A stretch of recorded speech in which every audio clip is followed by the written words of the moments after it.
kejadian stunting. Ibu. Pendekatan waktu menggunakan cross-check, artinya penelitian ingin mencari informasi variabel bebasnya adalah pemberian ASI eksklusif, variabel terikatnya kejadian stunting, variabel pengganggunya genetik, status ekonomi, jarak lahir, dan BPN. Ini variabel pengganggunya banyak ya, A sampai H, A, B, C, D, E, F, G, H, ada 8. Iya, Bu. Kalau pemberian ASI eksklusif kan sudah toh Mbak, sudah jadikan variabel bebas, nah jadi nggak usah ditulis lagi di sini. Baik, Bu. Defisiensi zat gizi tidak dikendalikan. Defisiensi kan bisa dikendalikan, no? Dikendalikanlah, yaitu memilih bayi yang tidak mengalami ini variabel terikatnya stunting ya kan? Iya, Bu. Apakah defisiensi zat gizi itu artinya? Coba dilihat di bab 2 ini, variabel bebasnya itu apa? Kejadian stunting, dampak stunting, pemberian ASI eksklusif, faktor penyebab stunting lahirnya, faktor genetik, 1, sosial ekonomi, jarak kehamilan, PLR, anemi, higien, defisiensi zat besi. Zat gizi, defisiensi zat gizi. Apa itu artinya defisiensi zat gizi? Di bab 2 ini kita cari faktor-faktor penyebab terjadinya stunting.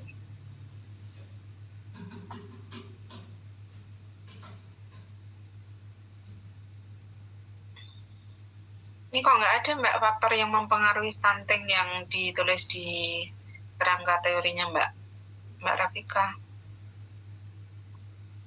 Ini.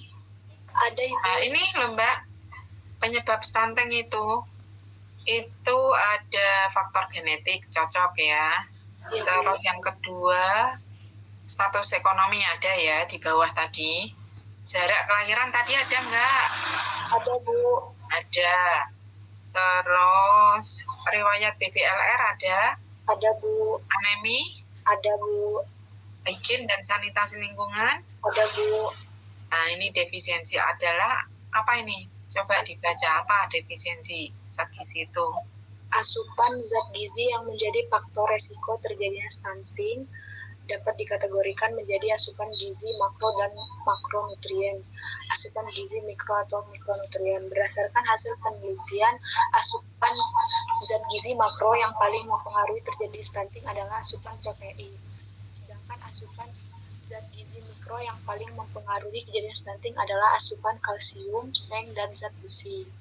Adapun kandungan gizi ASI meliputi kandungan gizi mikronutrien yang terdiri dari vitamin A, B1, B12, B6, B2, D, dan yodium. Sedangkan kandungan gizi makronutrien terdiri dari karbohidrat, protein, dan lemak.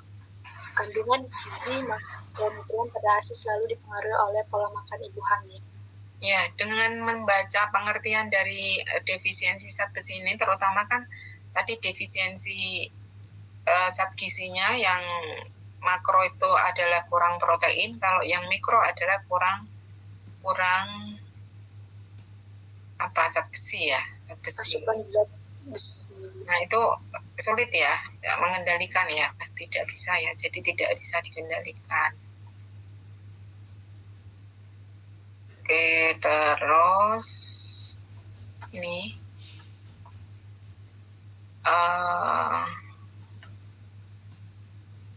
kan mau nyari anak-anak yang kekurangan protein dan anak-anak yang kekurangan zat besi kan sulit ya. Higien dan sanitasi lingkungan sulit, anemi tidak dikendalikan. Iya, ini bisa dikendalikan. Aneminya tuh anemi pada bayinya atau balitanya atau pada ibunya ini? Yang dimaksud anemi di atas tuh apa? Ibunya, Bu. Ibunya.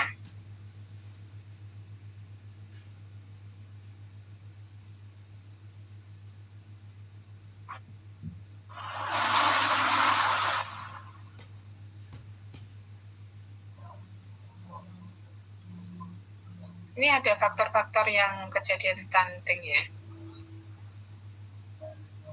Ini juga kok nggak dimasukkan ya Mbak? Ini sebetulnya kan juga bisa masuk apa itu faktor yang berhubungan dengan kejadian stunting. Selain yang tadi sudah kita sebut tadi adalah BPLR, status gizi ibu saat hamil, status pemberian ASI, ada pendidikan. Ada 4 lagi.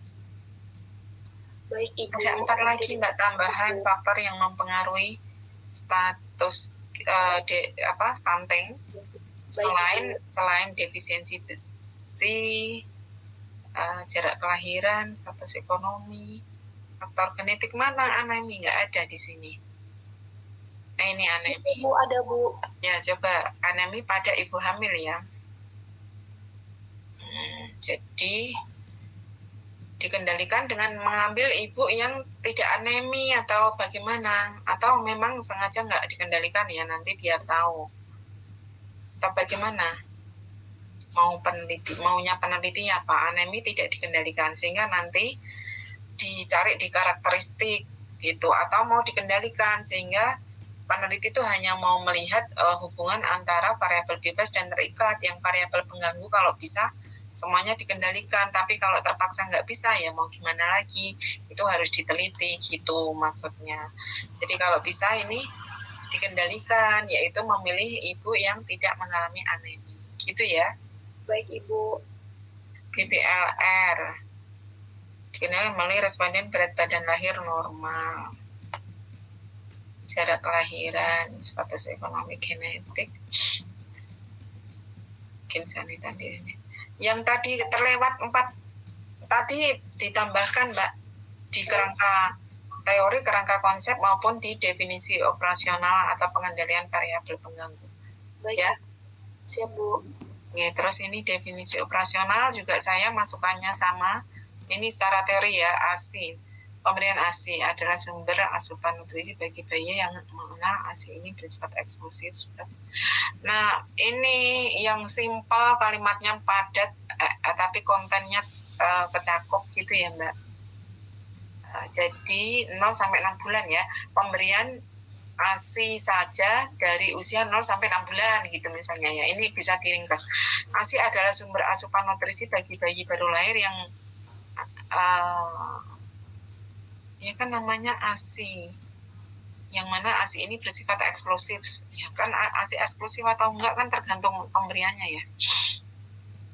Pemberian ASI eksklusif. Oh, ini kan sudah ASI eksklusif. ASI eksklusif adalah gitu aja langsung. Baik Ibu. Sumber asupan nutrisi bagi bayi yang pemberiannya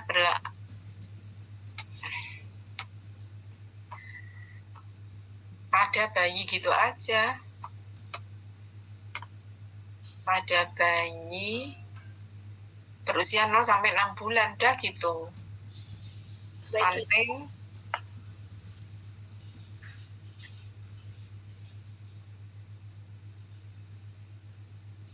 merupakan kondisi gagal tumbuh pada anak usia 0 sampai 11 bulan dan anak balita. Nah, ini respondennya siapa, Mbak?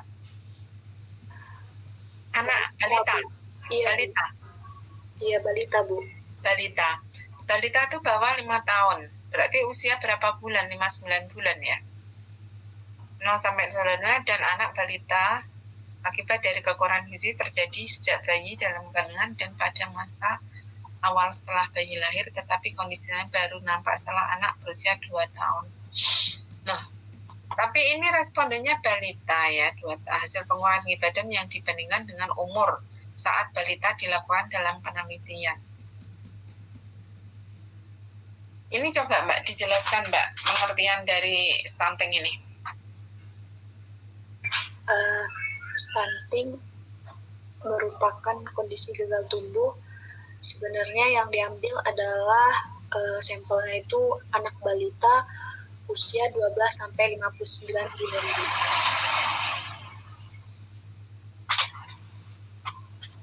Terus? Iya, itu kan anaknya yang diambil anak usia balita kan gitu ya. Iya, Bu. Yang ada di mana? Puskesmas. Puskesmas, Bu. Nah, terus menyimpulkan dia stunting dari mana nanti katanya? Dari pengukuran tinggi badannya, Bu. Tinggi badan? Iya, Bu. Tinggi badan pada anaknya yang datang kan tidak usia 2 tahun semua. Ya kan, Mbak? Iya, Bu. Nah, itu gimana?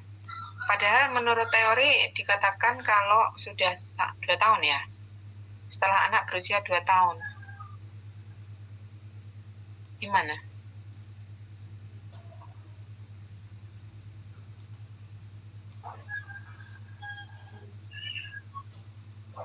Nanti Rafika membaca materi lagi, Bu.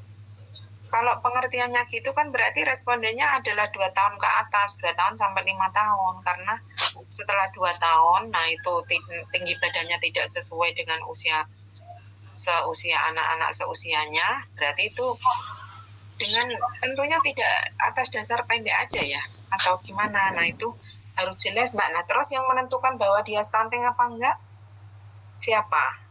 Atau Kak Mbak Rafika tinggal ngambil di status, atau Mbak Rafika ngukur tinggi badan sendiri? Mengukur tinggi badan, Bu. Mengukur sendiri. Nah, pada usianya harus jelas ya, tidak 0 sampai 5 tahun, tapi 2 tahun ke atas sampai 5 tahun kan? Iya, Bu, 2 tahun sampai 5 tahun. Berarti respondennya diambil yang usia minimalnya 2 tahun ke atas kan gitu. Oh iya, baik Ibu. Nah terus untuk kategori sangat pendek ini maksudnya apa, Mbak? Ada tanda lebih, ada lebih sama dengan, Ibu, maaf. menol. Maksudnya itu tadi sangat pendeknya skornya 3, pendeknya 3 apa, Mbak? 3 itu apa itu? 3 artinya skor dalam penulisan pada saat perjinalan. Coba kamu baca di bab 2. Penentuan hasil alat mengukur untuk stunting itu seperti apa?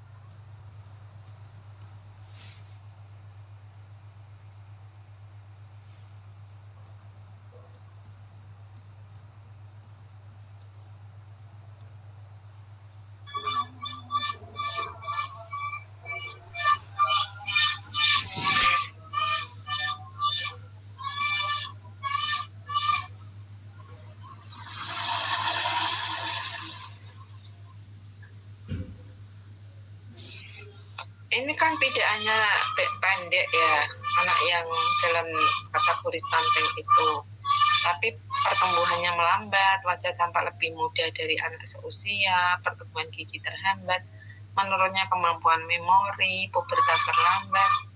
Saat memasuki 8 ini kan kalau 8 sampai 10 tahun ya, kurang berat badan balita tidak naik, bahkan cenderung menurun, pertumbuhan anak terhambat. Nah ini terus yang itu nggak ada di bab 2 kamu, yang ada angka kurang dan lebih dari min 3 dan sebagainya itu nggak ada. Makanya Mbak Rafika nggak bisa jelaskan. Maka dari itu yang lengkap ya bab 2-nya untuk menentukan bahwa dia stunting apa enggak itu gimana caranya. Terus siapa yang berhak untuk menentukan dia itu stunting apa enggaknya? Apakah boleh sembarang orang? Itu Mbak. Sehingga itu nanti operasional di lapangannya seperti apa, jangan sampai salah diagnosa gitu. Ya. Baik Ibu.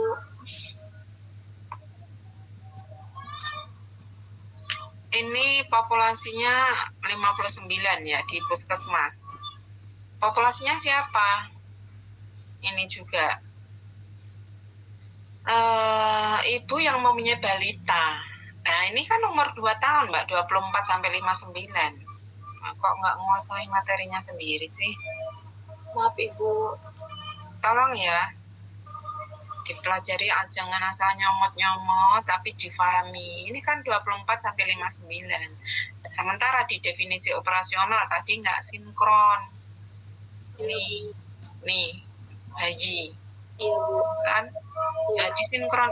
Ini teorinya. Kalau yang ini, nah ini di data definisi operasionalnya nggak muncul hasil pengukuran tinggi badan yang dibandingkan dengan umur balita saat dilakukan dalam. Nah ini harus dijelaskan secara objek ya. Jadi usia anak berapa tahun yang diambil. Betul ya. Baik Ibu. Terus apa lagi? Teknik samplingnya.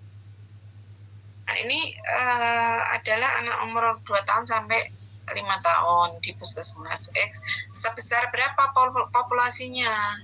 Ya, harus tahu berapa populasinya itu berapa. Kalau sampelnya dengan cara teknik sampling apa? Simple random sampling itu seperti apa?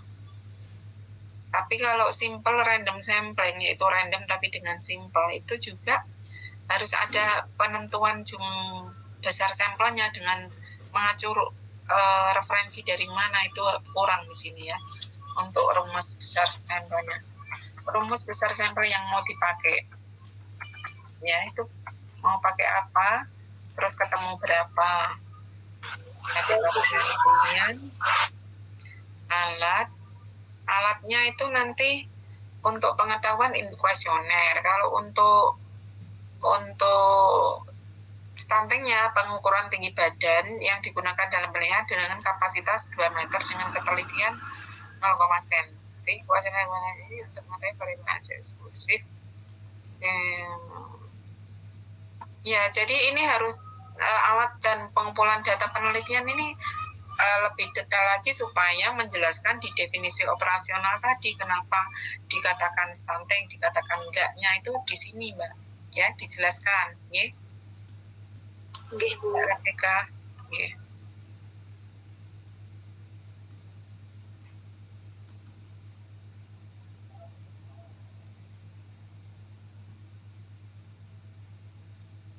Di variatnya ini pakai apa ini? C-square juga itu harus punya penjelasan ya kalau kenapa ini pakai C-square tadi, normalitas datanya gimana, sampelnya berapa, skalanya apa linear apa enggak. Nah baru bisa jawab skala apa, ujinya itu apa, kenapa kok pakai C-square gitu ya. Itu harus dibuka kembali, dibaca, cari referensi, dibaca, diringkes gitu Mbak caranya nggih. Baik Ibu. Saya kira itu aja untuk pertemuan kita pada hari ini. Ada yang mau didiskusikan? Terima kasih Ibu. Iya, yang terpenting lagi adalah instrumen. Itu nanti ada topik tersendiri nggak ya terkait instrumen?